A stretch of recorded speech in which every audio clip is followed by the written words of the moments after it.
लोकशाहीर अण्णाभाऊ साठे यांच्या जयंतीनिमित्त येवल्यात अण्णाभाऊ साठे यांच्या स्मारकाचे लोकार्पण राज्याचे मंत्री छगन भुजबळ यांच्या हस्ते उत्साहपूर्ण वातावरणात संपन्न झाले। यावेळी लोकशाहीर अण्णाभाऊ साठे यांच्या पुतळ्यास पुष्पहार अर्पण करून अभिवादन करण्यात आले। जयंतीनिमित्त स्मारकाचे लोकार्पण झाल्याने अण्णाभाऊ साठे यांच्या कार्याला आणि विचारांना अभिवादन करण्यात आले। हे स्मारक भावी पिढीला त्यांच्या कार्याची प्रेरणा देणारे ठरेल, तसेच सामाजिक समता, बंधुता आणि परिवर्तनाच्या विचारांना वारसा जपण्यास मदत होईल, अशी भावना यावेळी भुजबळांनी व्यक्त केली। या प्रसंगी राष्ट्रवादीचे जिल्हाध्यक्ष दिलीप अण्णा खैरे, शहराध्यक्ष दत्ता निकम, पंकज भामरे, निलेश जावळे यांच्यासह पदाधिकारी व कार्यकर्ते व समाज बांधव मोठ्या संख्येने उपस्थित होते। अण्णाभाऊ साठे लोकशाही रत्न यांचा 106वी जयंती आहे। काही महिन्यापूर्वी 9 वर्षापूर्वी समाजातील लोकांनी मागणी केली होती की आम्हाला अण्णासाहेब साठेंचा जो आहे पुतळा बसवून द्या। त्यांच्या शाळेच्या लोकांनी त्याला मदत केली,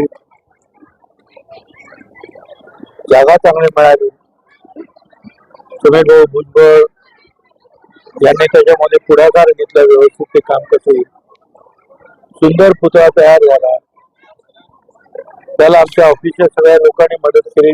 दिलीप खैरे असतील, अण्णासाहेब असतील, त्याच्यानंतर बाळासाहेब लोखंडे, ही सगळी मंडळी जी आहेत, आणि अतिशय चांगलं असं स्मारक जे आहे इथे अण्णाभाऊ साठेंचं उभं राहिलेलं आहे। मला असं वाटतं की त्यांचं हे स्मारक जे आहे त्या सगळ्यांनाच, गोरगरिबांना स्फूर्ती देईल, त्यांचं शिक्षण होईल। अण्णाभाऊ साठेंनी 35 त्यांचे जे आहेत कादंबऱ्या, त्यांचं फुटीराव, अजंता, आवडे कितीतरी सांगा, त्याच्यावर सिनेमा निघाले, रशियन भाषेत भाषांतर झालं, रशियाने त्यांना बोलून त्यांचं तिथे रशियन काढलं। एक तर महाराष्ट्राच्या लढ्याच्या वेळेला माझी महिना गावाला राहिली, माझ्या जीवाची होती आता येते, अशा प्रकारचे जे आहेत पोवाडे रचले आणि लोकजागृती केली। फार मोठं त्यांचं शिक्षण नव्हतं। सांगलीत मधल्या वाटेगाववरून चालत चालत मुंबईला आले, गिरणी कामगारांचं काम करायला लागले, 4थी पास फक्त। किती मोठं वाङ्मय त्यांनी तयार केलं, पण त्या वाङ्मयामध्ये अन्यायाच्या विरुद्ध लढण्याची धग आहे, हे आपण सगळ्यांनी लक्षात ठेवलं पाहिजे। आणि म्हणून जे आहे ही स्मारक उभं राहणं एक प्रकारचं जे आहे आपल्या लोकांच्या लोकशिक्षणासाठी महत्वाचं आहे असं मला वाटतं।